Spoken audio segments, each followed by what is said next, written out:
You, John Fitzgerald Kennedy, do solemnly swear. I, John Fitzgerald Kennedy, do solemnly swear. That you will faithfully execute the office of President of the United States. That I will faithfully execute the office of President of the United States. And will, to the best of your ability. And will, to the best of my ability. Preserve, protect, and defend the Constitution of the United States. Preserve, protect, and defend the Constitution of the United States. So help you God. So help me God.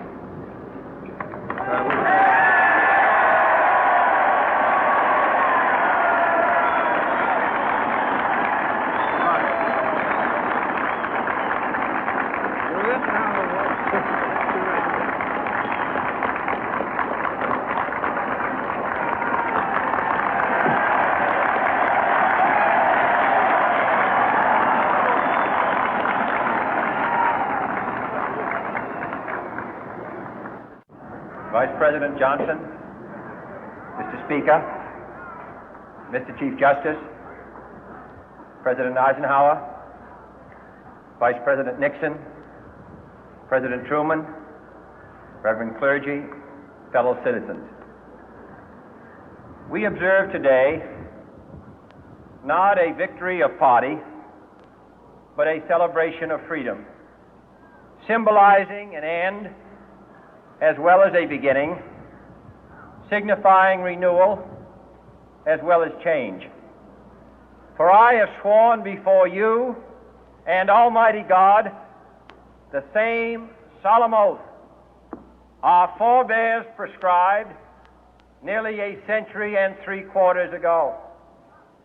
The world is very different now, for man holds in his mortal hands the power to abolish all forms of human poverty and all forms of human life. And yet the same revolutionary beliefs for which our forebears fought are still at issue around the globe. The belief that the rights of man come not from the generosity of the state, but from the hand of God. We dare not forget today that we are the heirs of that first revolution.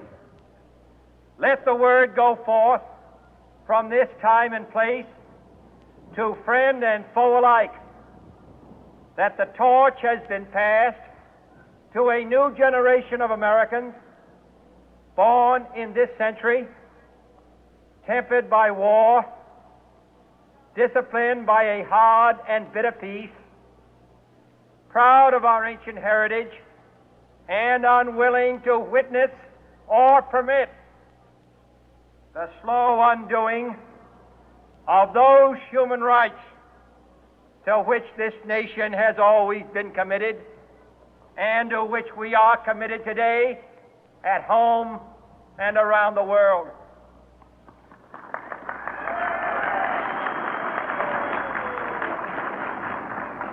Let every nation know, whether it wishes us well or ill, that we shall pay any price, bear any burden, meet any hardship, support any friend, oppose any foe to assure the survival and the success of liberty.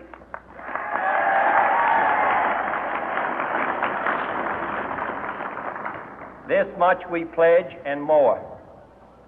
To those old allies whose cultural and spiritual origins we share, we pledge the loyalty of faithful friends.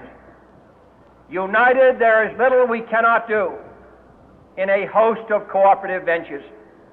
Divided, there is little we can do, for we dare not meet a powerful challenge at odds and split asunder. To those new states whom we welcome to the ranks of the free, we pledge our word that one form of colonial control shall not have passed away, merely to be replaced by a far more iron tyranny. We shall not always expect to find them supporting our view, but we shall always hope to find them strongly supporting their own freedom, and to remember that in the past, those who foolishly sought power by riding the back of the tiger ended up inside.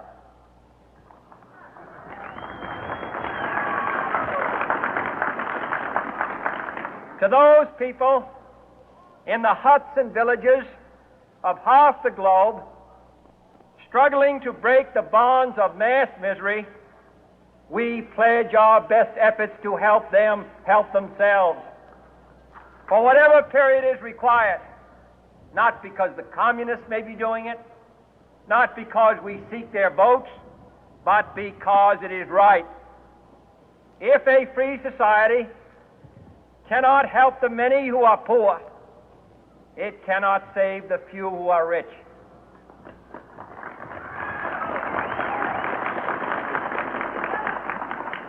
To our sister republics south of our border, we offer a special pledge to convert our good words into good deeds, in a new alliance for progress, to assist free men and free governments in casting off the chains of poverty. But this peaceful revolution of hope cannot become the prey of hostile powers. Let all our neighbors know that we shall join with them to oppose aggression or subversion anywhere in the Americas. And let every other power know that this hemisphere intends to remain the master of its own house.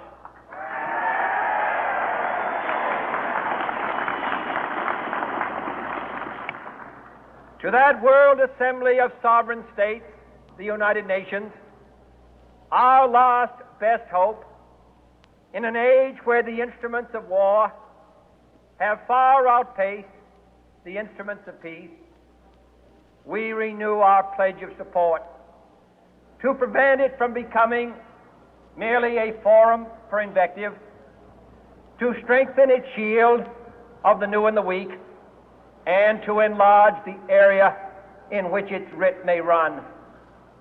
Finally, to those nations who would make themselves our adversary, we offer not a pledge, but a request that both sides begin anew the quest for peace.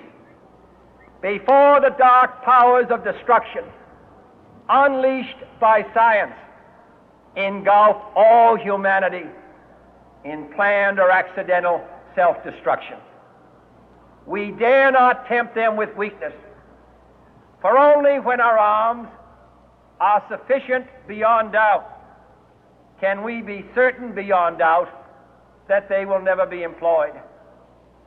But neither can two great and powerful groups of nations take comfort from our present course, both sides overburdened by the cost of modern weapons, both rightly alarmed by the steady spread of the deadly atom, yet both racing to alter that uncertain balance of terror that stays the hand of mankind's final war. So let us begin anew, remembering on both sides that civility is not a sign of weakness, and sincerity is always subject to proof. Let us never negotiate out of fear, but let us never fear to negotiate.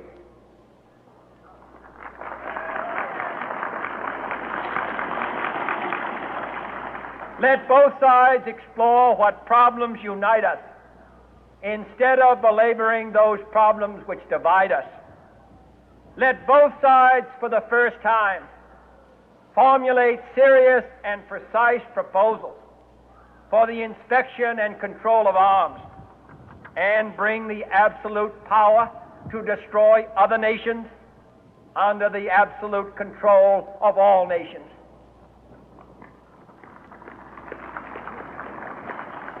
Let both sides seek to invoke the wonders of science instead of its terrors.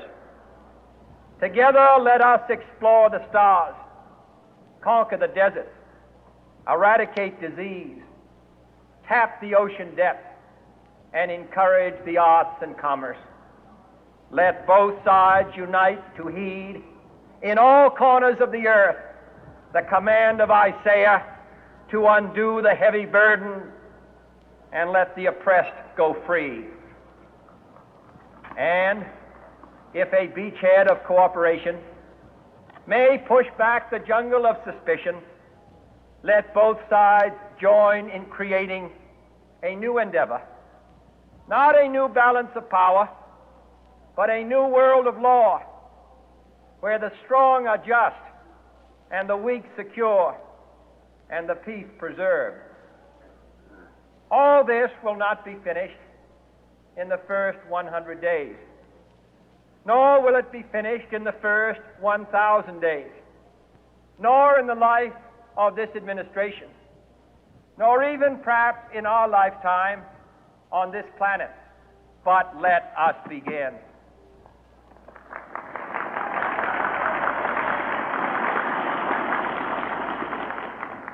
In your hands, my fellow citizens, more than mine, will rest the final success or failure of our course. Since this country was founded, each generation of Americans has been summoned to give testimony to its national loyalty.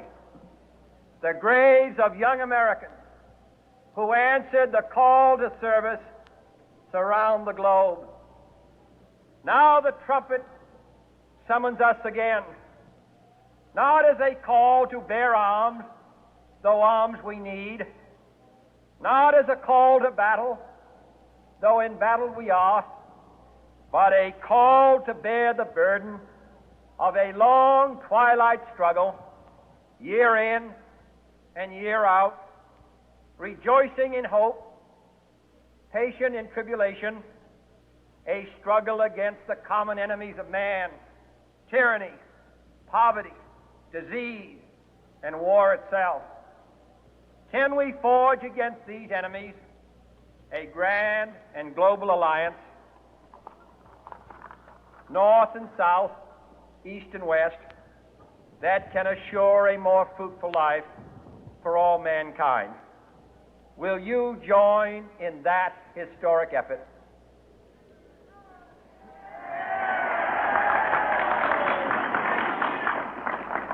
In the long history of the world, only a few generations have been granted the role of defending freedom in its hour of maximum danger. I do not shrink from this responsibility. I welcome it.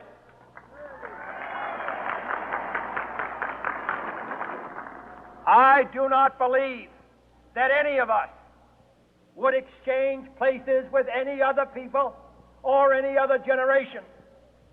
The energy, the faith, the devotion which we bring